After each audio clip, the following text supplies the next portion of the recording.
Kaya pala Milwaukee Bucks ang pinili ni Cam Thomas na lipatang koponan. Ito pala ang dahilan ayon mismo sa batang scorer. Matagal na umano siyang minamata ng Milwaukee at malinaw sa kanya na talagang gusto siya ng koponan.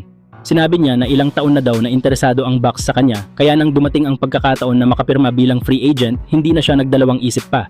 Matapos ma-wave ng Brooklyn Nets pagkatapos ng trade deadline, mabilis na kumilos ang Milwaukee para makuha ang serbisyo ng 24 na anyos na guard na kilala sa kanyang kakayahang umiskor kahit sa mahihirap na sitwasyon. Sa nakalipas na 3 season, nagtala si Thomas ng average na 21 puntos kada laro, patunay sa kanyang natural na talento sa opensa. Malaki ang inaasahang maitutulong ni Thomas sa Bucks lalo na sa panahong wala si Giannis Antetokounmpo dahil sa calf strain.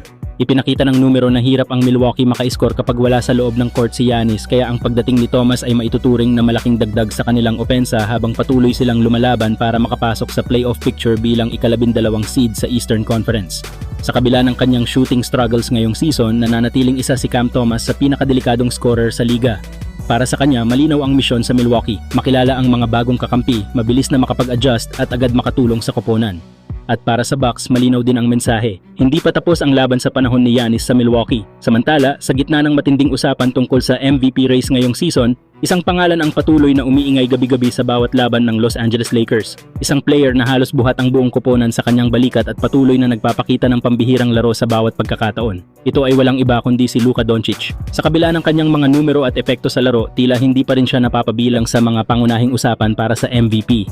Dito pumasok ang opinyon ng WNBA legend na si Candace Parker na nagsabing tila may pagkakahawig ang sitwasyon ni Luka ngayon sa pinagdaanan noon ni Kobe Bryant. Ayon kay Parker, nasanay ang mga tao sa sobrang galing ni Kobe noon kaya hindi na ito nabigyan ng sapat na halaga sa MVP voting. At ngayon mukhang ganoon din ang nangyayari kay Doncic. Kahit siya ang bumubuhay sa Lakers at nangunguna sa scoring sa liga, natatabunan ito dahil mas tinitingnan ang standing ng koponan kaysa sa individual na dominasyon. Sa loob ng 42 laro, nag-a-average si Doncic ng 32 puntos, 7 rebounds at 8 assists, mga numerong malinaw na pang MVP. Ngunit kung magpapatuloy ang ganitong pananaw, mukhang magagaya nga ni Luka ang naging kapalaran ni Kobe na sa kabila ng kanyang dominasyon ay hindi pa rin nabigyan ng sapat na pagkilala sa MVP race. Samantala, isa sa mga target ng Los Angeles Lakers sakaling magkaroon ng buyout sa Portland Trail Blazers ay ang 28 anyos na si Matisse Thybulle, na kasalukuyang nasa huling taon ng kanyang kontrata. Kilala si Thybulle bilang isang shooting guard / small forward na may pambihirang kakayahan sa depensa, dahilan kung bakit maraming naniniwala na paboritong bagsakan ng Lakers ang ganitong klase ng manlalaro lalo na sa kanilang pangangailangan ngayon sa perimeter defense. Si Thybulle ay matagal nang kinikilala bilang isa sa pinakamahusay na defensive wings sa NBA. Mabilis ang kanyang kamay para sa steals, mahusay sa pag-closeout at kayang magbantay ng parehong guards at forwards. Sa kanyang career, may average siyang humigit kumulang 5 puntos, 2 rebounds, 1 assist, 1 steals at halos 1 block kada laro. Patunay na kahit hindi siya pangunahing scorer, napakalaki ng ambag niya sa depensibong aspeto ng laro. Bukod dito, may tuturing din siyang isang 3-and-D player na kayang tumira sa 3 kapag kinakailangan habang nagbibigay ng matinding pressure sa opensa ng kalaban.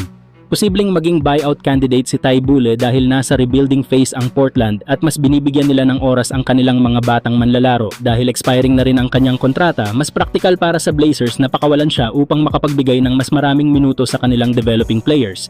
Para naman sa Lakers, swak na swak ang kanyang skills sa kanilang sistema lalo na sa pagdepensa sa malalakas na wings ng ibang koponan sa Western Conference. Kung sakaling makalaya si Thybulle sa buyout market, malaking tulong siya sa rotation ng Lakers bilang isang elite perimeter defender at energy guy na kayang magbigay ng hustle plays sa crucial moments ng laro. Hindi man siya ang magdadala sa scoring, siya naman ang tipo ng manlalaro na kayang gumawa ng maliliit ngunit mahalagang bagay na madalas nagiging susi sa panalo, lalo na sa darating na playoff push ng koponan. Pero kayong mga idol, ano ang masasabi nyo? Bagay ba sa Lakers si Matisse Thybulle? Coming back with another three. Bible with fresh legs, stripped up and down the floor, and another steal added. Matisse can close.